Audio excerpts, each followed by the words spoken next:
اللہ کے نام سے شروع جو بڑا مہربان نہایت رحم والا ہے۔ سب دوستوں سے گزارش ہے کہ ایک بار درود شریف پڑھ لیں۔ حضرت ابو ہریرہ رضی اللہ تعالی عنہ سے روایت ہے کہ رسول اللہ صلی اللہ علیہ وآلہ وسلم نے فرمایا، جس نے مجھ پر ایک بار درود بھیجا، اللہ تعالیٰ اس پر 10 بار رحمت نازل فرمائے گا۔ صحیح مسلم۔ اوف بن مالک اشجعی رضی اللہ تعالیٰ عنہ کے ایک فرزند کو، جس کا نام سالم تھا، مشرکوں نے گرفتار کر لیا تو اوف بن مالک رضی اللہ تعالیٰ عنہ بارگاہ رسالت میں حاضر ہوئے اور اپنی مفلسی اور فاقہ کشی کی شکایت کرتے ہوئے یہ عرض کیا کہ مشرکوں نے میرے بچے کو گرفتار کر لیا ہے، اس کے صدمے سے اس کی ماں بے حد پریشان ہے، تو اس سلسلے میں اب مجھے کیا کرنا چاہیے؟ تو حضور اکرم صلی اللہ علیہ وآلہ وسلم نے فرمایا کہ تم صبر کرو اور پرہیزگاری کی زندگی بسر کرو، اور تم بھی بکثرت لا حول ولا قوت الا باللہ العلی العظیم پڑھا کرو، اور بچے کی ماں کو بھی تاکید کر دو کہ وہ بھی بکثرت سے اس وظیفے کا ورد کرتی رہیں۔ یہ سن کر اوف بن مالک اشجعی اپنے گھر چلے گئے اور اپنی بیوی کو یہ وظیفہ بتا دیا۔ پھر دونوں میاں بیوی اس وظیفہ کو بکثرت پڑھنے لگے۔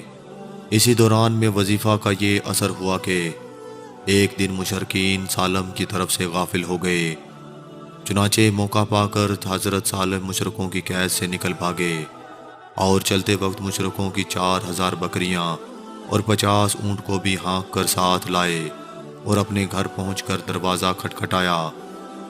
ماں باپ نے دروازہ کھولا تو حضرت سالم موجود تھے۔ ماں باپ بیٹے کی ناگہاں ملاقات سے بے حد خوش ہوئے، اور اوف بن مالک اشجعی رضی اللہ تعالی عنہ نے حضور اکرم صلی اللہ علیہ وآلہ وسلم کو اپنے بیٹے کی سلامتی کے ساتھ قید سے رہائی کی خبر سنائی اور یہ فتویٰ دریافت کیا کہ مشرکین کی یہ بکریوں کو جس طرح چاہیں استعمال کریں۔ اس کے بعد سورہ طلاق کی آیات 2 اور 3 نازل ہوئیں، جن کا ترجمہ یہ ہے، جو اللہ سے ڈرے اللہ اس کے لیے نجات کی راہ نکال دے گا اور اسے وہاں سے روزی دے گا جہاں سے اس کا گمان بھی نہ ہو، اور جو اللہ پر بھروسہ کرے تو اللہ اس کے لیے کافی ہے۔ بے شک اللہ اپنے ہر کام کو پورا کرنے والا ہے، بے شک اللہ نے ہر چیز کا ایک انداز رکھا ہے۔ محترم عزیز دوستو، میں امید کرتا ہوں یہ ویڈیو آپ دوستوں کو پسند آئی ہوگی۔ ویڈیو پسند آ جائے تو لائک اور شیئر ضرور کر دیجیے گا، اور آنے والی نئی ویڈیو کے لیے ہمارے چینل کو سبسکرائب کر دیں، ساتھ میں موجود گھنٹی کے بٹن کو ضرور دبا دیں تاکہ ہماری ہر نئی آنے والی ویڈیو سب سے پہلے آپ تک پہنچ سکے۔ مجھے دیجیے اجازت، اللہ نگہبان۔